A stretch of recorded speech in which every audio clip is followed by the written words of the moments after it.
ഈ വർഷത്തെ ടീമിലേക്ക് വന്നു കഴിഞ്ഞാൽ അവർക്ക് ബോളിംഗ് നിര വളരെയധികം വീക്കാണ്. നമുക്കറിയാം ജോഷ് ഹേസൽവുഡ്, അതുപോലെ തന്നെ കമിൻസ്, സ്റ്റാർക്ക് റിട്ടയർ ചെയ്തിരിക്കുന്നു. ഇങ്ങനെ ഒത്തിരി പ്രശ്നങ്ങളൊക്കെ ഉണ്ടായതിനാൽ തന്നെ അവരുടെ ബോളിംഗ് നിര കഴിഞ്ഞ വർഷങ്ങളിലേക്ക് വെച്ച് നോക്കുമ്പോൾ വളരെ വീക്കാണ്. പക്ഷേ നമ്മൾ ആദ്യമൊക്കെ പറയുന്ന പോലെ തന്നെ ഓസ്ട്രേലിയയാണ്. അവരെ സംബന്ധിച്ച് ബോളിംഗ് നിര വീക്കാണോ എന്നൊന്നുമല്ല, അവരുടെ ആ കരുത്ത് എന്ന് പറയുന്ന എല്ലാ കാലത്തും അവർ കാണിച്ചിട്ടുണ്ട്. എന്നാൽ സിംബാബ്വേയുടെ ബോളിംഗ് അവർക്ക് തുടക്കം തൊട്ട് മികച്ച പദ്ധതികളുണ്ടായിരുന്നു എന്നുള്ളതാണ് സത്യം.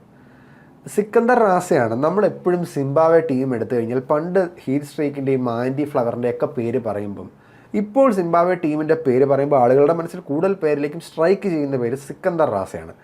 എന്നാൽ സിക്കന്ദർ റാസ എന്ന അവരുടെ എക്സ്പീരിയൻസ്ഡ് ആയിട്ടുള്ള ബോളർ ഇന്ന് 2 ഓവറുകൾ മാത്രമാണ് പന്തെറിഞ്ഞതിനിടയ്ക്ക് അദ്ദേഹത്തിന് പരിക്ക് പറ്റി അദ്ദേഹം കയറി പോവുക വരെ ചെയ്തു. 2 ഓവറിൽ അദ്ദേഹം 17 റൺസ് വഴങ്ങി. എന്നാൽ അവരുടെ ടീമിലൊരു താരമുണ്ട്, ബ്ലെസ്സിങ് മുസർബാനി എന്നാണ് അദ്ദേഹത്തിൻ്റെ പേര്.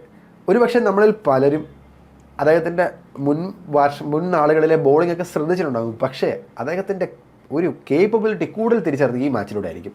100 T20 വിക്കറ്റുകൾ ഇന്നത്തെ മത്സരത്തോടെ തികയ്ക്കാൻ അദ്ദേഹത്തിന് സാധിച്ചു. അദ്ദേഹത്തിൻ്റെ ബോളിംഗ് സൈഡിൽ 4 ഓവറിൽ 17 റൺസ് വഴങ്ങി 4 ഓസ്ട്രേലിയൻ വിക്കറ്റുകളാണ് ആ മിടുക്കനായ താരം എടുത്തത്.